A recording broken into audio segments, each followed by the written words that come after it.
I've decided to make my crock pot chili for dinner tonight. I would usually use the really lean ground turkey, which has like 140, 120, something like that calories for a 4-ounce serving. Be quiet. My dog is whining. But the only ground turkey I have right now is 220 calories. It's freaking ridiculous. But it's better than the ground sirloin that I have for 260 or something. It's crazy. So I'm going to gather my ingredients. Okay, so I've gathered my ingredients, and I've got about 3/4 of a green bell pepper and like 1 large onion, or the equivalent in there. I'm just going to pulse that until it gets to a finer consistency. I've got pinto beans, light red kidney beans, you can use dark red, 1 large can crushed tomatoes. I would use 1 can diced tomatoes and 1 4-ounce can of diced green chilies, but I don't have any cans of diced green chilies, so I'm just going to use some Rotel.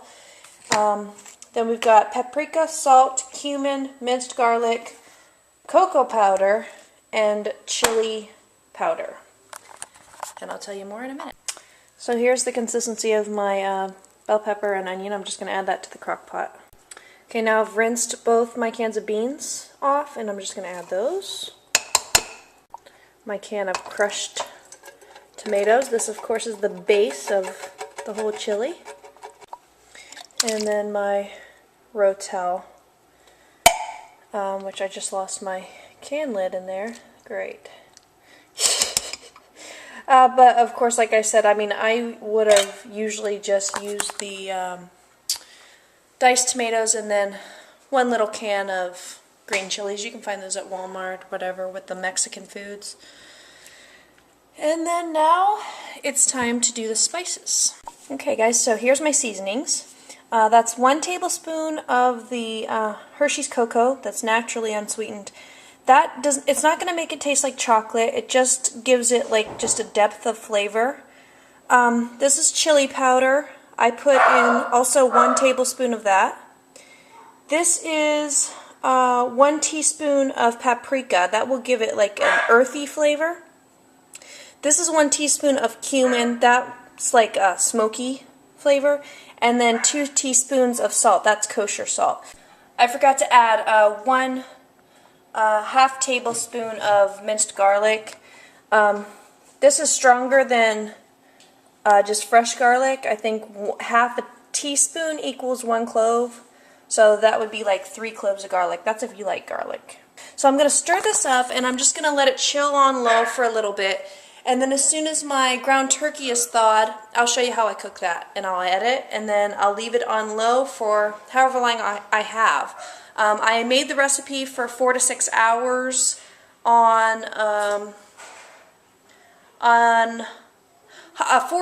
hours on high or 6 hours on low. But the thing about slow cookers, especially when everything's pretty much already cooked, you're just waiting for everything to marry and for the green pepper and the onion to soften. Everything else is cooked. You can taste this as soon as you brown the meat and put it in there. So, it's nothing raw in there. So anyway, just let that chill out. Okay guys, so here's the weirdo but quick and simple way that I cook the ground meat for my chili. And it's not for everybody, but this is the ground turkey that I told you guys about. What I did was I put it in the bottom of this saucepan. So anyway, I covered it with water, and then I break it up with my hands. This way I get very small pieces of ground meat. If you've ever had like a chili sauce, then you know what I'm talking about. Just got the real small pieces of meat in it, and not big chunks of meat that are hard to break up in the pan and everything, and especially for the little ones.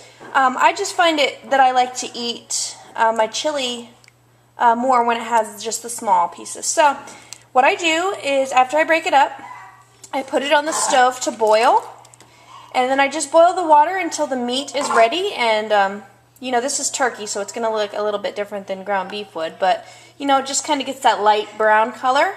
And then I'll put it in a strainer, the same strainer that I used to drain my beans.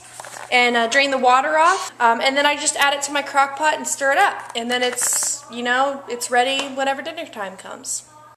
I also add salt to the water, and you can add whatever kind of other spices you want, like maybe onion powder, garlic salt, whatever, something to try to flavor the meat a little bit more. So here's the ground meat, you guys. And this way of cooking the meat, seriously, it is so easy and so quick. It's so much quicker than actually browning it. And I know it won't suit everybody's tastes, but for me, that's just the way that I like it. So I know this looks like really super thick right now, but as it cooks, the water is going to come out of the vegetables, and it's going to get much thinner. And all those flavors are going to get together, and it's going to be delicious. You can even add some more water, or if you use ground beef, you can use some beef stock to thin it down a little bit more if you like. But it'll be fine when it's done. I'll show you. So here's the finished chili, and I've got about 1/8 of the recipe here.